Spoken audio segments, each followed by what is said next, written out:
Hello, my name is Jared Skeens. Welcome to the Zoom room. Today, we're going to do part 3 in our trigonometric series.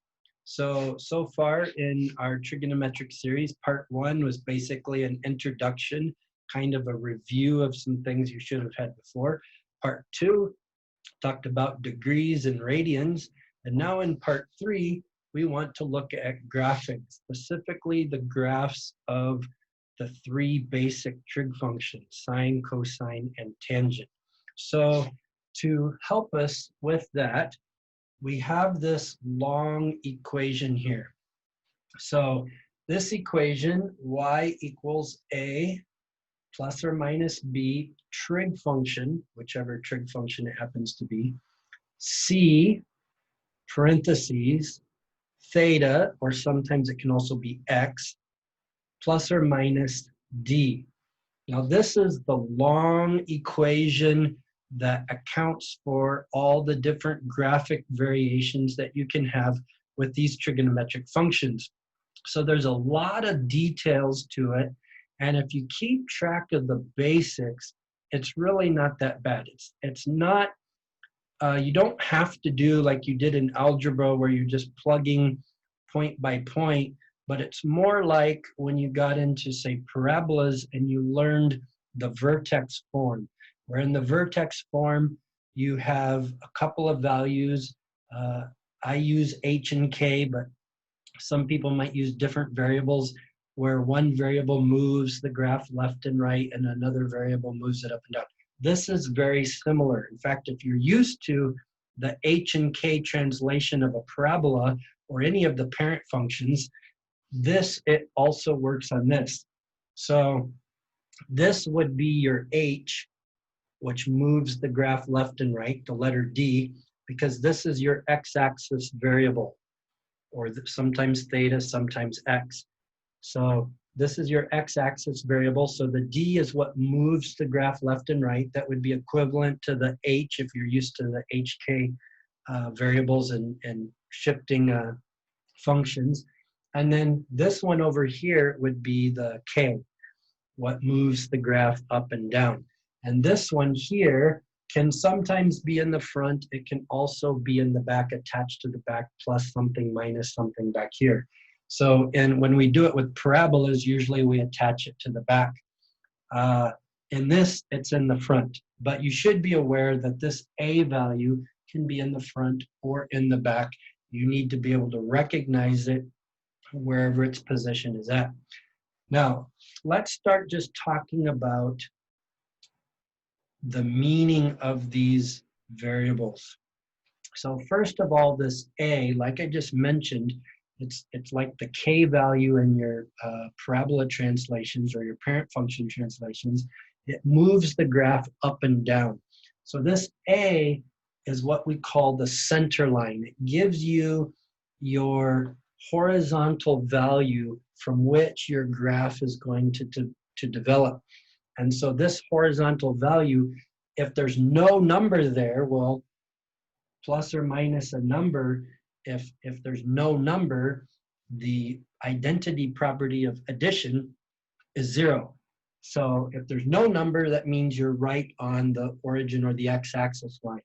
So if there's a positive number, it would shift it up. If there's a negative number, it would shift it down.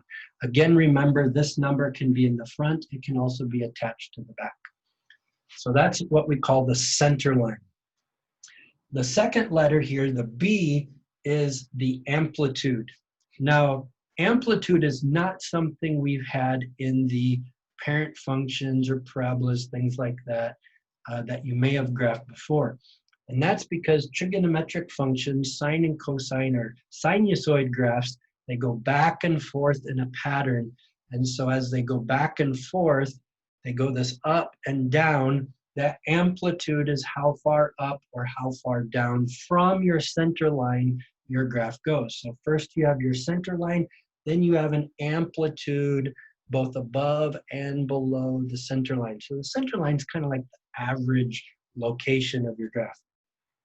Then you have your trig function. It can be sine, cosine, or tangent. We're just doing the basic 3. And then you have this C. This C is the number of cycles. So what that means is in a normal domain would be like one complete unit circle. And so a normal domain would be from 0 all the way to 360.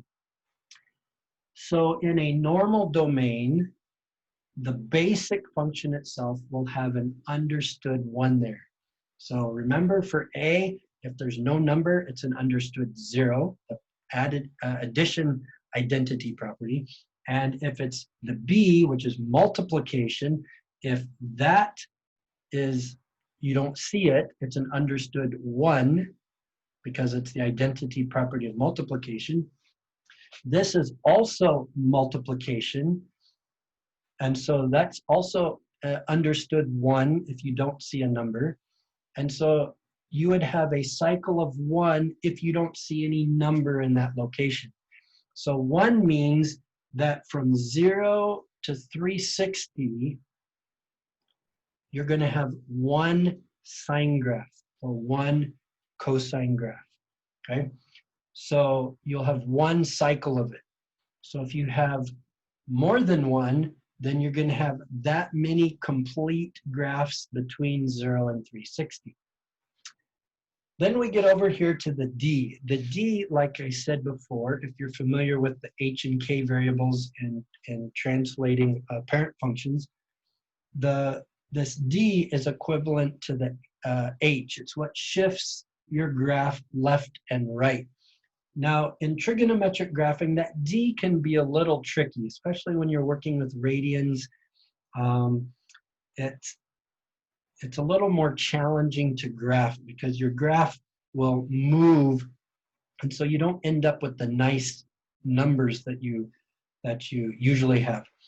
Fortunately, because we're focusing on the Pure Maths 1 and the Cambridge curriculum, fortunately, Cambridge has not yet really give questions using the D. Now, sometimes you'll see the D in equations that you're solving. It does exist in their questions as far as the algebraic solving, but as far as graphing, I've not yet seen them shift their graphs left and right. So that's fortunate for us because it takes a little bit more thinking on how to lay out your graph numbers on the line when you have to do with that. So for this session, I am only going to focus on the A, the B, and the C. And we're going to leave the D there, but I'm not going to really work with it because as you see later when we get into a few examples, so far Cambridge has not explored that area as far as asking students to do it graphically, right? So how do we start this? Oh, I think we should, I'll come back to the C part and what this means a little bit later. I think you kind of need to see it in order to explain it. So what are we doing with this unit circle? Well, what we're actually doing, what you see here again is your unit circle, unit meaning a value of 1. So we have a circle radius 1. Again, we're starting with a reference facing 0, and it goes counterclockwise 90, 180, 270, back to 360. And so if we write down the coordinates of our quadrantal angles, which we talked about in part 2, our quadrantal angles are those angles between the quadrants. So 0, 90, 180, 270 are between quadrants. And so our coordinates at 0 would be 1 for the cosine value or the x value, 0 for the sine value or the y value. Remember, x, y in algebraic notation would be cosine theta and sine theta in the trigonometric notation. So 1, 0 would be the coordinates that you end up with at 0. And then at 90, you would get 0 for the x, 1 for the y, or in other words, 0 for the cosine, 1 for the sine.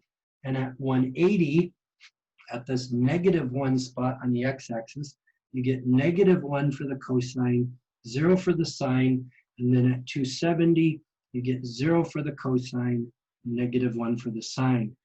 So you might have to go back to that second session to understand how the unit circle works, especially with degrees and radians. So I will do examples in both degrees and radians because we already did that in session 2, part 2. So what I want to start now with is the most basic graph for sine and cosine. And then after we do that, then we'll move into the tangent. The tangent's a little different. So we'll start with y equals sine theta. That is the most basic for the sine graph. Now, how does this fit with our equation up here? Well, here you see the y equals, there's no number attached to the front or the back by adding or subtracting. There's no number front or back. So that means this is an understood 0. That's our center line. The amplitude is the number right in front of the trig function. We also don't see a number, so it's an understood 1. Then we get back here next to our theta, or it can also be x. I'm going to use theta for sine right now. So when I use theta, I use degrees. If I put x, I use radians. Now, some textbooks follow that, and some aren't quite as consistent, but I prefer to use theta for degrees and x for radians. I try to be consistent as much as possible. So here we see a number multiplying our theta, and there's no number there. So again, it's an understood 1 because this is multiplication. And there's also no number attached within parentheses to our theta. So this is the argument of our trig function, and there's nothing attached to it, meaning it's not being shifted horizontally. And that is also an understood 0 since it's plus or minus. So additive identity property is 0.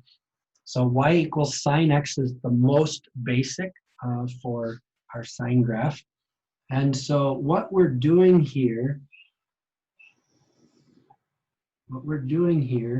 is we're drawing a graph out this way. Now you're like, how does this become this? Well, it's like in one of the previous sessions I mentioned, if you take scissors and you just cut this circle right at the 0, and then you take this circle and you make it into a line, you would take the 0 and put it here, and the rest of the circle lays out in a straight line. That's what we're doing. So we're just taking this circle, cutting it, and stretching it out from 0 to 360. Now, for illustrating purposes, I'm going to use a normal domain. So if you can see over here, I'll put a normal domain for degrees would be 0 degrees. Hopefully you can see that, might be a little bit small. 0 degrees. I'm going to use theta with the degrees all the way up to 360. I'm not going to worry about, whether or not we're going to have the equal to and or inequality or not. I just put it there. So 0 and 360 are actually pretty much the same location, and it's just that you've went around the circle one time. Although on our graph, 0 and 360 will actually be at the opposite ends of the graph, so I will include both ends of the graph. Okay, so this would be a domain, normal domain for degrees. Now for radians, this would be 0 with no degrees. Remember, degree is a unit, and radians is your non-unit unit. So we don't need to put anything for radians. And for radians, I'm going to use x, and all the way to 2 pi. Okay, so remember we talked about radians, 360 is the same thing as 2 pi. So this is what we're going to do for now, just to illustrate how to graph. This will be our domain. So that means we need to go from 0 all the way to 360. Now, for me, if I put the numbers in first and try to draw it, I end up kind of messing up. So what I do is I draw the graph first, then I put in the values because it's easy to put the values wherever the graph is at. I don't know, I tend to draw it better when the numbers are when I don't put the numbers first. So what a sine graph does, you just need to remember that it starts at the origin. Now this is the basic one. We'll look at the variations, and then it will go up and then down and back to the origin. Okay, so that is what a normal sine graph looks like. So this is 0, and this out 0 degrees, and this out here is 360 degrees, which means this is 180 degrees. It means this is 90 degrees, and this is 270 degrees. See, it's a little easier for me to draw the graph first, then put in the numbers. So here is our 0 to 360. Now, let's go back and look at our parts and make sure we put everything in that we need. Now, I just drew the graph first, and now I'm explaining it. When you actually do it, you need to kind of follow through your thought pattern. So this is what you should be thinking when you look at a graph. First, the center line. The center line here is an understood 0. So at 0, I would actually put in a little dotted line. It's like an imaginary line that helps me keep even above and below it. Now, since it's on the x-axis, I didn't really need it to draw the graph. But let's say the number is 5. Well, that means I have to come up here to 5, draw my imaginary line, and then my graph would go up and down from the 5. So since it was already on the x-axis, it was easy. Okay, so you should draw your dotted line wherever your center line is. That's the first thing you should draw, is that imaginary line that is your orientation for your graph. Okay, so that is what moves your graph up and down. So maybe that's why it's in the front for our formula, is because that's kind of our starting point. Then from our center line, we have an amplitude. And our amplitude is an understood positive 1. We'll talk about the negatives a little bit later. So a positive 1, so here's sine, and it's going up to a 1. Positive 1. And it also, that's the amplitude. That means this distance from the center line to the highest point, this distance is 1. But it's also the distance below your center line to the lowest point. So up here, which happens to be at the 90, that's 1. And also below the amplitude at the lowest point, that would be here, and that's 1 in that direction. So that means this value would be negative 1. And then we come back to 360. So this is the center line, A. This is the amplitude, how far above and how far below that you draw your graph. So again, I can draw the graph and I can put the numbers in later, although I do need my center line to guide my sine graph here. Now, let's look at how, also our C is an understood 1. The number multiplying the theta is an understood 1. That means I have one complete cycle between 0 and 360. If it was a 2, I would have to go up and down twice by the time I reach 360. I would have 2 cycles, okay? Now, since we're on this, let's look at this. So one cycle, because this one happens to be 1, so one cycle equals 2 pi over the period. I'll just use the period for p. So if we isolate the p, multiply by p, p equals 2 pi. P is the period. So cycles and periods, they're like two sides of the same coin. What a cycle means is I've done one complete graph from start to finish. That's one cycle. Notice it's going up through the origin and I come back to where it's going up through the origin or through the x-axis again. So up all the way to up, or you could go top to top or bottom to bottom, but one complete section of a pie graph, or of the sine, sorry, not pie graph, the sine graph, one complete section is one cycle. But the length that it takes to do one cycle is called the period. So notice the period of this is 2 pi. Remember, on this one, I'm working in degrees, and 2 pi is the same thing as 360 degrees. So you can also put 360 degrees divided by the period, again, depending whether you're doing degrees or radians. So you need to be able to immediately adjust. 360, same thing, 2 pi. If you're working in degrees, make it 360. If you're working in radians, make it 2 pi. So you can calculate the period. So notice if this was a 2, then if this were a 2, you would have the 2 pi is your 360. I'll just leave it as pi since that's what it's up there. If you would get 2p equals 2 pi, pi equals 2 pi over 2, period would equal pi, or 180.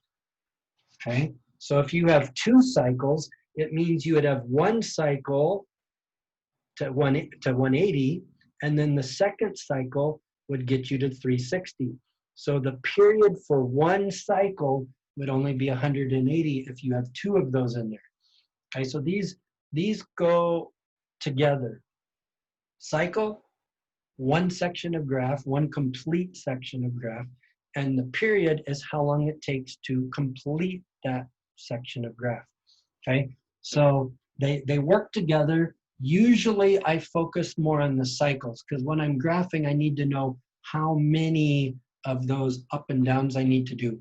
Then I can go and put the numbers. And when I go in to put the numbers, I can just double check to make sure it fits with the period. So I usually work with the cycles a little bit more with the period, but some people might be a little different. They might like to do the period first. So that's how that works. Now, let's go back to our unit graph. How does this relate to this? Well, remember, we cut our circle at 0, and our coordinates at 0 are 1, 0. And remember that your x, y in algebra is cosine theta, sine theta in trigonometric system. So the 0 is the sine value at 0 degrees. So at 0 degrees, notice we're at 0. When we get up here to the 90, the sine value is 1. When we get over to the 90, notice the sine value is 1. When we get over to the 180, our sine value is 0. When we get over to the 180, we're back to 0. Down to 270, the sine value is -1. Notice by 270, we're down to -1, and then back to 360 is back to 0 again. So all we've done is we have followed the unit circle, but we stretched it out linearly or lengthways instead of in the unit circle form. So it's the same thing, but stretched out this way with the values in. Remember from our exact values, the sine of 30 degrees opposite over hypotenuse on your special triangle, the sine of 30 degrees is 1/2. So remember those values that you should be able to do without your calculator? Well, if you look at 30 degrees is roughly right here, and you would be at the 1/2 mark. So all of those things should make sense. Also your quadrants. Notice from 0 to 90, that's your first quadrant. From 90 to 180, that's your second quadrant. 80 to 270, that's your third quadrant. 270, 360, that's your fourth quadrant. And remember, all students take calculus. All are positive, sine is positive, tangent's positive, cosine's positive. Sine is positive in the first and second. What do you know? In the first and second, it's above the x-axis. It's negative in the third and fourth, and it's below the x-axis or below the center line in our third and fourth quadrants. Okay, so everything that you've learned about quadrants and about the exact angles from your special triangles and your unit circle, all of that is here, and it just lays out in this length way form as opposed to the circle form. Now,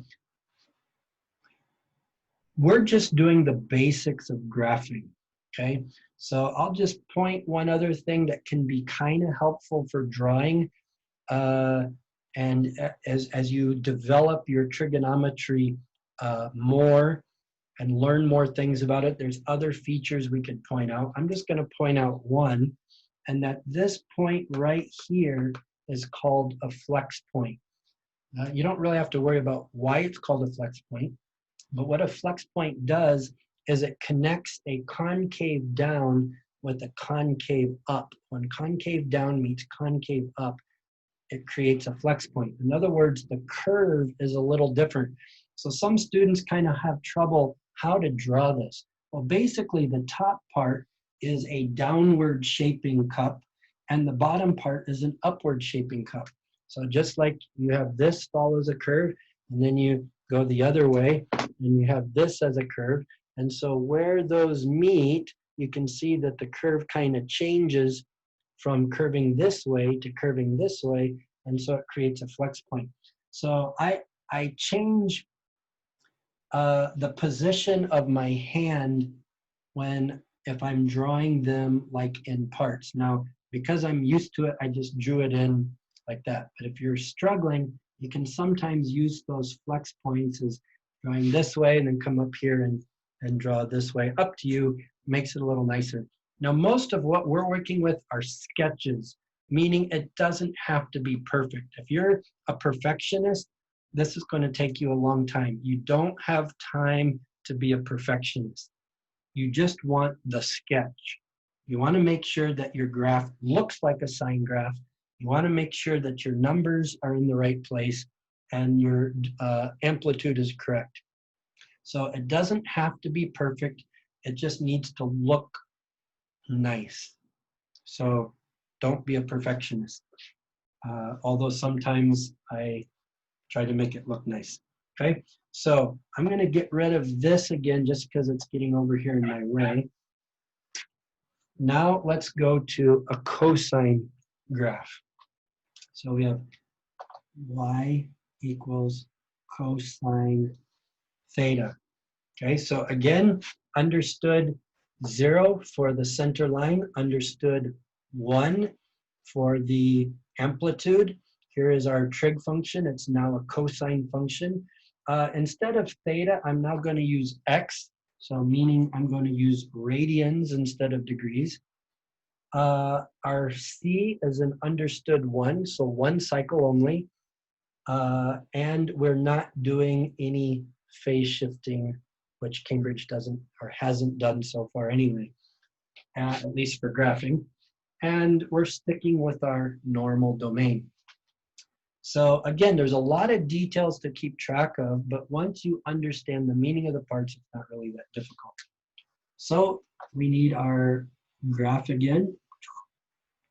And this time I'm just going to draw it first and then explain it. So this time I'm going to put this up here and this over here. This is what a cosine graph looks like. Okay, so again, we have a normal domain. So from 0 to 2 pi, because I used x, so now I'm using radians. Theta, I use degrees. Okay, so 0 to 2 pi means the middle is pi, means this is our pi halves, and this one is our 3 pi halves. Okay, so 0 pi halves, pi, 3 pi halves, and 2 pi. Maybe I could have stretched that out a little further just to make it look more, just to make it a little bit better there. Like I said, you don't have to be a perfectionist, but I want to show you a nice looking graph. Okay, so Again, if I'm graphing this without knowing what's going on, I'm going to first put in my center line.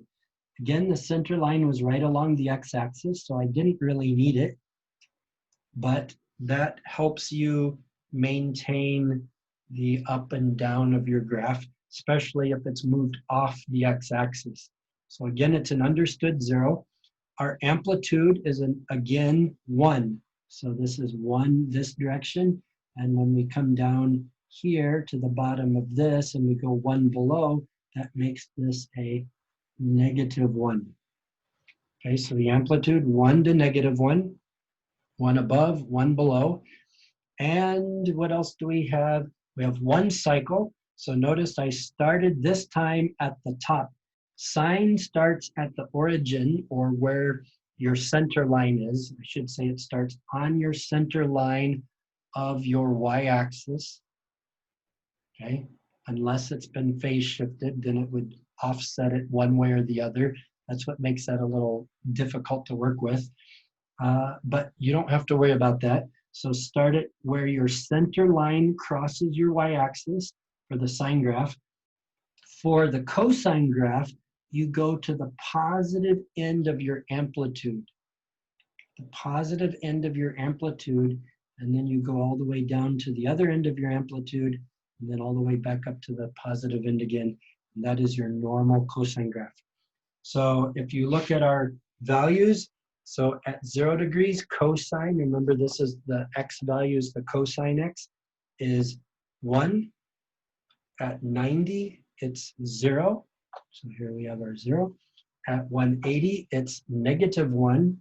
At 270, it's 0 again. And at 2 pi, it's 1 again. So if you're graphing by flex points, here's the flex point and here's the flex point. So this is like a concave down.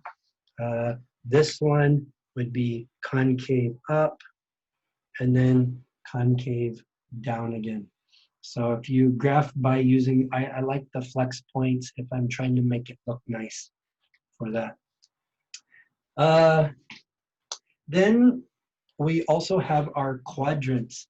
So notice quadrant 1, 0 to 90, quadrant 2, 90 to 180, or pi halves to pi, quadrant 3, and quadrant 4.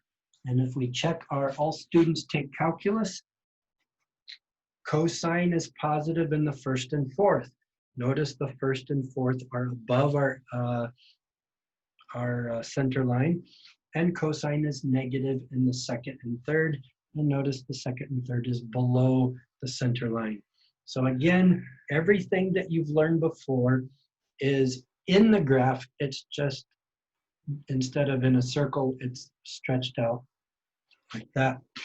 Okay, now, before we go to tangent, there's one more thing that we need to do. Let's just look at these letters again. So remember, A is your center line. It's not always on the x-axis. Your basic ones are from the x-axis, but it could be above or below positive number or a negative number that can move, which means your whole graph moves with it. Same thing with the cosine. Now the amplitude, I only talked about the positive one. The positive one goes, notice, in the positive direction and starts at the top. If you were to do a negative amplitude, and that's important to pay attention, is if your amplitude is positive or negative. If your amplitude is negative, it means you go in the opposite direction. So a negative one, if that were a negative in front of the sign there, it would go down like this, up like this, and then down like that. So it still goes through the origin, or where the center line crosses the y-axis, but it goes in the negative direction. And this one, instead of starting at the top, would start at the bottom. Go like this, up, and then, oops, over here, like that. So this would be a negative amplitude, and this would be the negative amplitude for that. So you really have to pay attention to every little detail. but just remember what it means and what those signs stand for. Then the trig function, we have sine, cosine. Again, we have cycles. That's what one complete cycle looks like. This is what one complete cycle of cosine looks like. Here is our normal domain. If they change the domain, it just means they want a different window of your picture. This graph continues on in both directions. It goes this way, it goes down this way, this continues on this way, and continues on this way. It keeps going. You can draw more of the graph. It keeps going both directions. So if they want maybe from negative 180 to 180, then you would draw this section. Or if they want from 90 to 270, then they only want that section. So they can adjust the domain to just the part of the graph they want. So if they do that, I still start with my 0 to 360 because that's what my brain is used to drawing. Then from there, I expand it out further or erase things to make it fit the domain they want. It's kind of difficult to just focus in on a small part of it without seeing the big picture, right? So pay attention to the domain is the part they want you to graph. Okay, now for the tangent. The tangent is the more challenging one. So I'm going to erase our unit circle because we now have this over here. I'm going to get rid of this, this, and I'm going to do tangent right here. So y equals tan, and I'm going to go back to degrees since I think a little bit better in degrees. And don't forget that tangent is the same thing as sine over cosine. Okay, that's important for graphing. It will help you with this tangent function. So I'm going to get rid of this equal sign. I don't want you to confuse you. This is our equation. Okay. Again, we have an understood center line of 0, means on the x-axis. We have an understood positive 1 amplitude.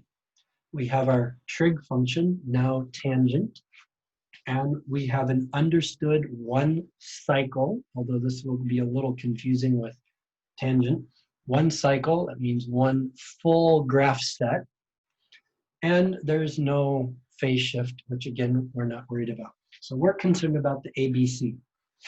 Now, how do I set up the tangent? Well, tangent's going to work a little different here. And the first thing that I want to recognize is that tangent is a division.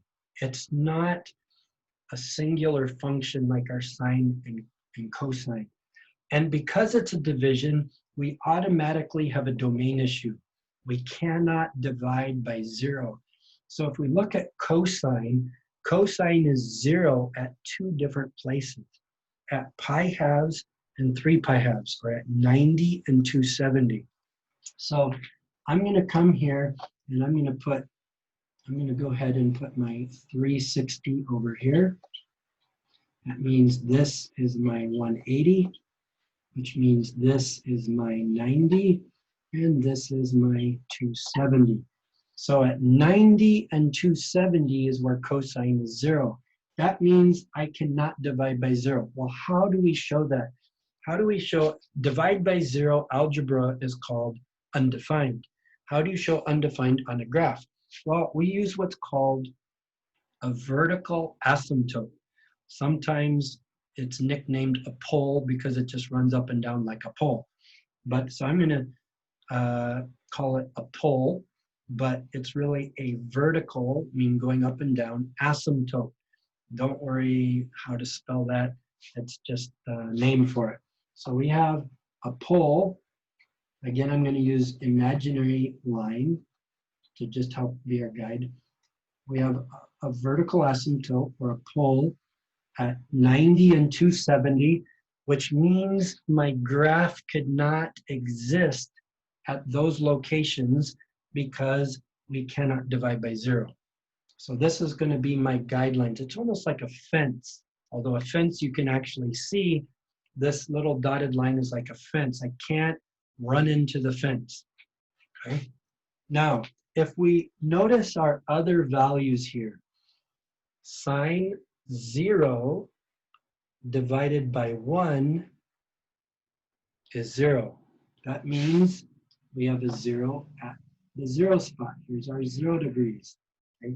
Now, for tangent, I'm going to go ahead and I'm going to go back here to negative 90, which there's also a pole at negative 90. You say, how do I know there's a pole there? Well, notice this is 180 degrees apart. So that means every 180 degrees, you're going to have a pole. Okay. So 90 to 270, that's 180. So I go 180 this way. I know there's another pole there. You'll see later why I put an extra one over here. So 0 divided by 1, sine divided by cosine, 0 divided by 1 is 0. So here is a dot there. Okay. Then 1 divided by 0, can't do. 0 divided by negative 1 is also 0. And then negative 1 divided by 0, can't do. 0 divided by 1 is also 0. Okay?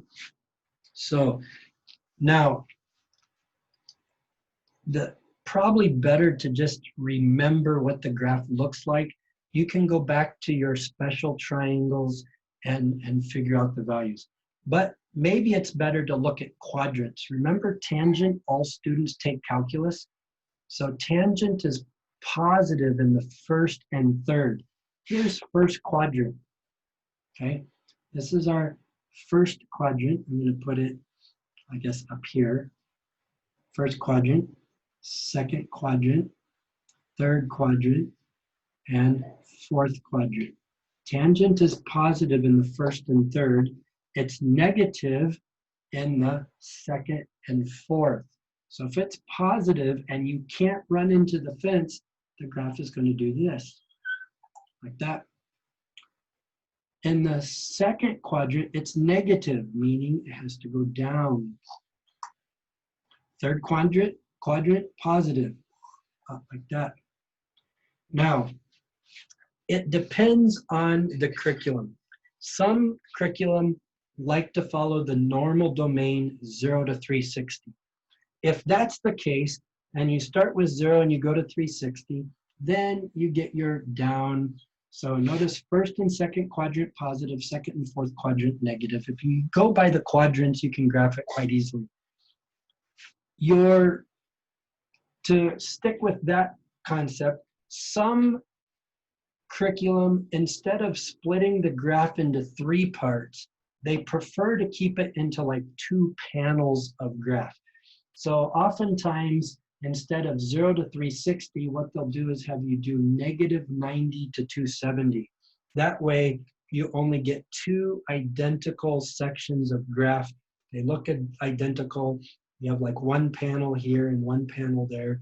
And so you still get a complete 360. So it really depends. You should be able to do it either way. So whether it's 0 to 360 and you have 3 parts, or whether it's negative 90 to 270 and you just have 2 parts, adjust to the context. But that's why I gave the extra negative 90 here.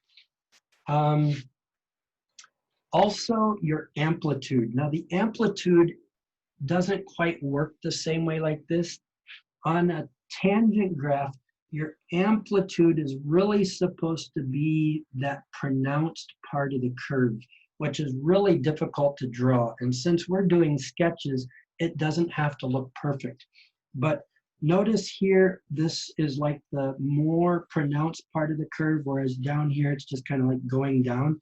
So this is technically like supposed to be my negative 1, and whoops, I should have put it on the y-axis. Over here is like my negative 1, and up here is my positive 1. It's supposed to be at the more curvy part of that curve. So again, it doesn't have to be perfect. You're not using a graphing calculator. Sketches are for visual interpretation, visual, mental connections. It's not for accuracy like graphing calculating. So this is good enough for what you need to do. So this is tangent. Now, again, what if our amplitude is negative? What if it was a negative tangent? Well, that means you would go in the opposite direction. So you would start from up here and go down like this, and again start from up here and go down like this, and then this one would go up like that. So you just go the opposite direction if you had a negative tangent or a negative on your amplitude, okay? So those are the main things to remember. I know it's a lot. You might have to go over it a couple of times. Most of what you're going to work with is sine and cosine, and they're the easier ones to work with. But if you remember your fraction and that you can't divide by 0, and you remember your quadrants, you should be able to do the tangent graph as well, okay? So what I want to do now is I want to take you to some actual Cambridge examples. And I have 4 examples set out for you. So I'm going to go to screen share here. And in our screen share,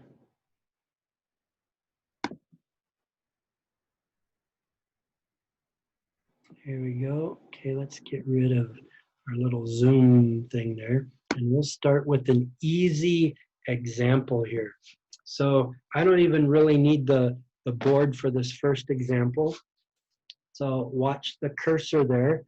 And here you see y equals a plus b sine x. So they use the same variables that I used in the formula. And it says the diagram shows part of the graph of y equals a plus b sine x. State the values of a and b. So in other words, you're just identifying the numbers of a and b, the values of a and b, by looking at the graph. And the domain they use, they start back here just before the negative 3 pi halves or the negative 270, and they go all the way to a positive 3 pi halves just past the positive 270 mark. So what you need to remember is, what does the a and b stand for? The a is your center line. So notice it is not centered over the x-axis. It has moved. It has moved up. So the center of this graph, the symmetric center of it, you can see is at the 1. You can see right here that it goes above the 1 the same distance that it goes below the 1. So the 1 is where our imaginary dotted line would be if we were graphing it. And so the value of a would be 1. You just put a equals 1. Now for the b, it's the amplitude. The amplitude is from the center line to the highest point, or from the center line to the lowest point. Now let's go back. How did I know for sure the 1 is the exact center? Well, notice it's a sine graph. Sine graphs start at where your center line intersects the y-axis. So notice it's starting the up right at the 1. That's why I know it is exactly 1. It's not a little above or a little below. It's exactly at 1, because that's right where the sine graph does its normal. And this is a positive b. So it should be coming up from the center line at the y-axis. Now visually you can look at it and tell that it's 1. But if you want to know for certain, you look for where the sine graph is going up from the center line and your y-axis. So now the b is from your center line. How far up or how far down does it go? It goes 1, 2 units up. So b is a positive 2, and the reason why it's positive is because here at the origin or the y-axis, it's coming up through the center line. It's not going down through the center line. So this is a positive 2. So A is a positive 1, it's above the x-axis, and B is a positive 2 amplitude. So this is a more easy example. It follows just interpreting your graph formula for trigonometric functions. Okay, so we'll get rid of this one and we'll go to the next one here. And here we have another similar one where we are interpreting our equation again. So notice A is our center line. It is also a sine graph. So just like in the previous one, we want to find out where it's coming in the up direction from the y-axis, which would be at this point right here. The up direction from the y-axis is right here. Or it could be the down direction if it were negative. Okay, so this is our center line. And our center line, because it's below the x-axis, is negative. So the value of A is a -2. In this example, our window or our domain is a lot shorter than in the previous one. So you really have to understand what you're looking for. We're looking for the center line where it crosses the y-axis and you see your sine graph going up. So it's a -2 for the value of A. And then the B is, what is the amplitude? Well, from -2 to 1, that's 2 to get to the origin plus 1 more to get past it. That's a total of 3. From -2 to 1 is 3. Again, your sign is going in the positive direction from the y-axis, not the negative direction. So it's a +3. So A is a -2, B is a +3 as your amplitude. So again, that's another just interpretation. Okay, now we get to the next one, and we now have a graph to draw. So I'm going to, while you look at that, I'm going to erase our previous graphs so that we can do this together on the board. And what we have is y equals 2, put it over here, y equals 2 cosine, and it uses x. Notice the domain is from -pi to pi. So our domain statement here is -pi to x to pi. Okay, and it says find the coordinates of the point of the intersection with the y-axis. Okay, so I'm going to come back out of the sharing so that you can see the board here. And you see that I've erased the previous illustrations. And now we have y equals 2 cosine x. And here is our domain. It is not the normal domain. So what I do, draw my graph. First, find the center line. The center line is still an understood 0. There's no number out in front or in behind, hiding in behind the trig function here. Now remember, it's not this one. This one will always be in parentheses, but this number can sometimes be left back here. Okay, so you need to be able to identify it either place. There's no number in the front or in the back, so it's an understood 0. So here's my imaginary center line, right down the x-axis. Here's the amplitude. The amplitude is 2. So instead of going to 1 and -1, I'm just going to put 2 and -2. You don't really have to mark out. You're just identifying the amplitude. Like I say, it's a sketch. And I know that cosine, since it's positive, starts at the top. So go like this. Now, this would be at 2 pi. Now that I've graphed what I'm got in my head, what I have in my head as a cosine graph, Now I go back and let's look at the domain. I only need to go to pi. Well, that's halfway. Pi is right here, meaning I just want this part. And I also want to negative pi. So that means I need to extend this out further this way. So here's my dot, dot, dot, dot. And now that I see the general picture, I can continue it on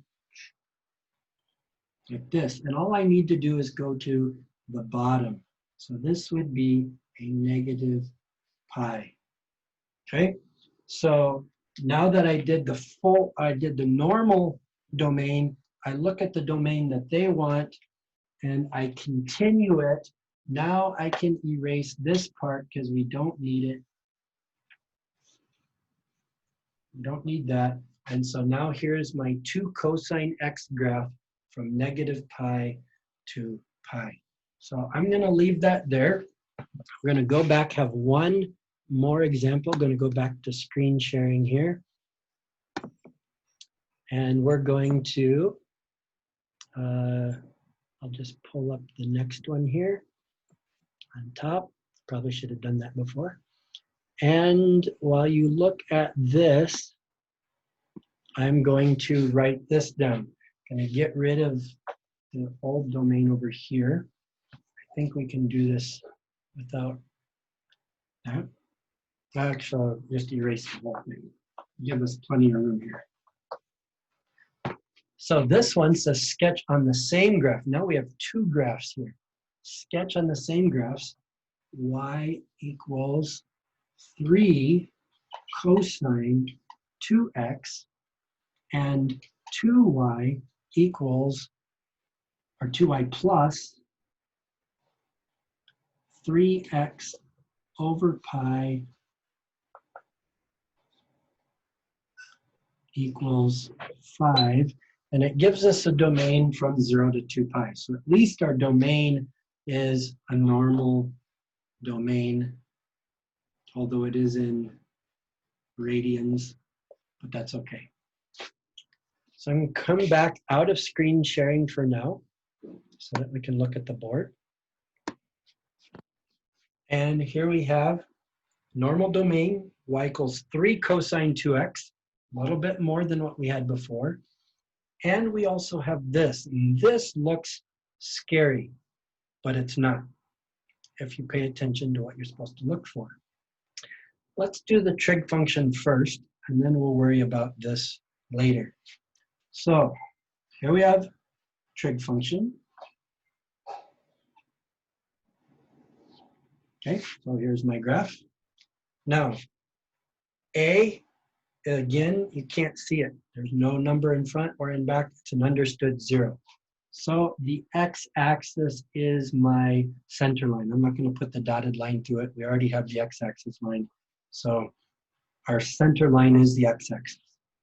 We have an amplitude of 3. So I'm just going to come up here and put 3. This time, because we have to graph something else, I am going to put 3. 1, 2, 3. I'll put -3 here. Okay. So we have an amplitude of 3. And now we have a C, our cycles. We have to do 2 cycles within our normal domain. That means we have to do 2 complete graphs. So it's a positive cosine function, meaning that we're going to start here at the positive amplitude. And we have to go down and up again twice. Right? So I'm going to draw the graph first and then put the numbers in. For me, it's easier. Hopefully I can get it right. So we go down and up and down and up. Okay? So kind of squeeze the middle in. Like I said, it's a sketch. Don't worry, it doesn't have to be perfect. Just going to take this out here. So then this is our 2 pi, which means the middle is pi, which means this is pi halves. And this is 3 pi halves. Okay, so I take my 2 pi, cut it in half, that's pi. Cut that in half, that's pi halves. Take this one, cut it in half, and that's 3 pi halves. That's really all that you need. So our amplitudes are here at 3. Go down here to -3. We are zeros. And then this. Now, like I said, it's a sketch. You don't really have time in Cambridge when you're doing the test. You don't have time for it to look perfect. This is, sketch.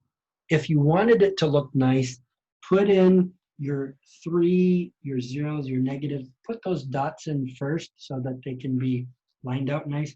Then use your concept of flex point. There's a flex point here, concave down, concave up, and concave down, concave up, concave. And that can make it look a little nicer if you want it to look nice. But we don't really have time for that. So notice here, 1 complete cycle, 2 complete cycles. We're not worrying about it being perfectly spaced. It's good enough. You can see the amplitude 3 to -3. This passes, okay? Now, we've got to put this.